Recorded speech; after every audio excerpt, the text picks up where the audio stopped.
जरा सोचिए, एक युद्ध विराम का ऐलान होता है और कुछ ही घंटों के अंदर हिंसा पहले से भी कहीं ज्यादा भड़क उठती है। सुनने में अजीब लगता है ना, लेकिन अमेरिका ईरान संघर्ष में हाल ही में ठीक यही हुआ।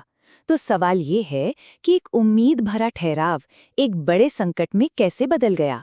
चलिए इसकी पूरी कहानी को समझते हैं। आज की इस पड़ताल में हम देखेंगे कि कैसे एक उम्मीद भरी घोषणा ने पूरी तरह से अफरा तफरी का रूप ले लिया। हम लेबनान पर हुई उस बड़ी असहमति की जांच करेंगे जिसने इस समझौते की नींव ही हिला दी। फिर युद्ध विराम के नाम पर हुए हमलों को देखेंगे और आखिर में ये समझेंगे कि इस एक क्षेत्रीय संघर्ष के झटके पूरी दुनिया की अर्थव्यवस्था को क्यों हिला रहे हैं। तो कहानी शुरू होती है 5 हफ्तों के भयंकर युद्ध के बाद। अमेरिका और इजराइल ने ईरान के खिलाफ एक बड़ा सैन्य अभियान छेड़ रखा था और ईरान की जवाबी कार्रवाई ने पूरे मध्य पूर्व को, आप कह सकते हैं, तनाव की आग में झोंक दिया था। दुनिया एक बहुत बड़े विनाशकारी युद्ध के मुहाने पर खड़ी थी। घटनाओं का क्रम बहुत तेजी से आगे बढ़ा।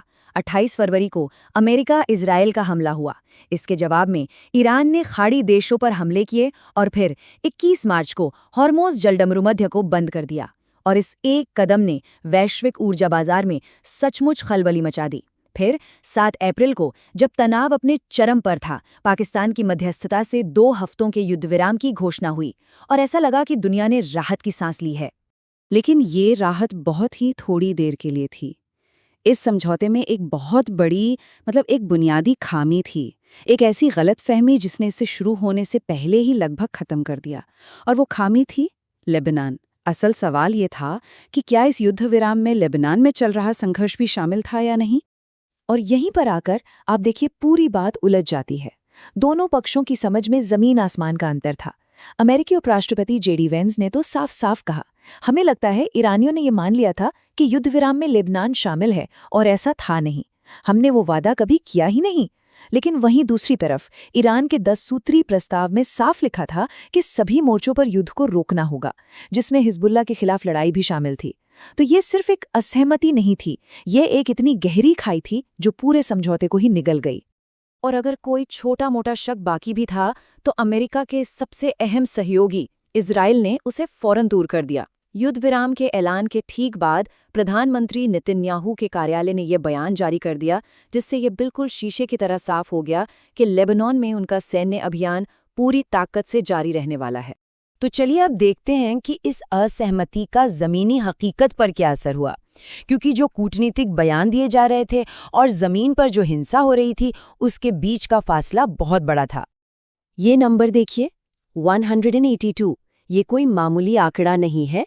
ये युद्ध विराम लागू होने के पहले ही दिन लेबनान में इजरायली हमलों में मारे गए लोगों की संख्या है। विडंबना देखिए, जिस दिन शांति होनी चाहिए थी, वो दिन उस पूरे युद्ध का सबसे खूनी दिन बन गया। और ये हिंसा सिर्फ लेबनान तक ही सीमित नहीं थी। युद्ध विराम के कुछ ही घंटों के अंदर इजराइल ने लेबनान पर 100 ठिकानों को निशाना बनाते हुए अब तक का सबसे बड़ा हमला कर दिया। जवाब में हिजबुल्लाह ने उत्तरी इजराइल में रॉकेट दागे। कुवैत के एयर डिफेंस सिस्टम ने ऊर्जा संयंत्रों को निशाना बनाने वाले ड्रोन्स को रोका। यूएई में एक गैस प्लांट में आग लगने से 3 लोग घायल हो गए। बहरीन में ड्रोन के मलबे से घरों को नुकसान पहुंचा। और तो और ईरान की लावान तेल रिफाइनरी में भी धमाकों की खबरें आईं। मतलब ये तथाकथित युद्ध विराम शुरू होते ही पूरी तरह से बिखर गया। तो इसका मतलब क्या है? क्या ये सिर्फ एक क्षेत्रीय संघर्ष है? जी नहीं, बिल्कुल नहीं। इसके झटके पूरी दुनिया की अर्थव्यवस्था महसूस कर रही है और इसकी वजह बहुत ही अहम है। इसे समझने के लिए हमें हॉर्मोज़ जलडमरूमध्य को देखना होगा। आप इसे दुनिया की सबसे महत्वपूर्ण ऊर्जा धमनी कह सकते हैं। जब ईरान ने इसे बंद किया तो उसने वैश्विक ऊर्जा सप्लाई के एक बहुत बड़े हिस्से का मानो गला ही घोंट दिया, और ये एक बहुत गंभीर वैश्विक ऊर्जा संकट की शुरुआत थी। और इसका असर एक चेन रिएक्शन की तरह फैलता है। देखिए, हॉर्मोज़ जलडमरूमध्य में रुकावट आती है तो ऊर्जा और उर्वरक यानी फर्टिलाइजर का एक्सपोर्ट रुक जाता है। जब फर्टिलाइजर की कमी होती है तो खेती पर असर पड़ता है, और इसका सीधा असर दुनिया भर में खाने पीने और ईंधन की कीमतों पर पड़ता है। ये एक सीधी सी चेन है जो मध्य पूर्व के एक समुद्री रास्ते को दुनिया भर के आम लोगों की जेब से जोड़ देती है। और ये कोई छोटी मोटी कुछ दिन की समस्या नहीं है। वर्ल्ड बैंक और IMF जैसी बड़ी वैश्विक संस्थाएं चेतावनी दे रही हैं कि इस संकट के कारण खाद्य असुरक्षा बढ़ सकती है और इसका असर सिर्फ कुछ महीनों के लिए नहीं बल्कि 2027 तक बना रह सकता है। तो आखिर में हम कहाँ खड़े हैं? ये साफ है कि ये युद्ध विराम शांति की दिशा में कोई कदम नहीं है, बल्कि एक अनसुलझे संघर्ष में सिर्फ एक ठहराव है, एक पॉज।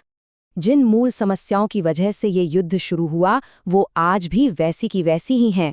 ईरान का परमाणु कार्यक्रम, उसकी बैलिस्टिक मिसाइलें, हॉर्मुज़ जल डमरू मध्य पर उसका नियंत्रण और हिजबुल्ला जैसे समूहों के लिए उसका समर्थन, इनमें से किसी भी मुद्दे पर कोई भी प्रगति नहीं हुई है। तो हम इस एक बड़े सवाल के साथ अपनी बात खत्म करते हैं। ये 2 सप्ताह का ठहराव अस्थायी है, लेकिन दोनों पक्षों के बीच जो मतभेद हैं वो बहुत गहरे और बुनियादी हैं।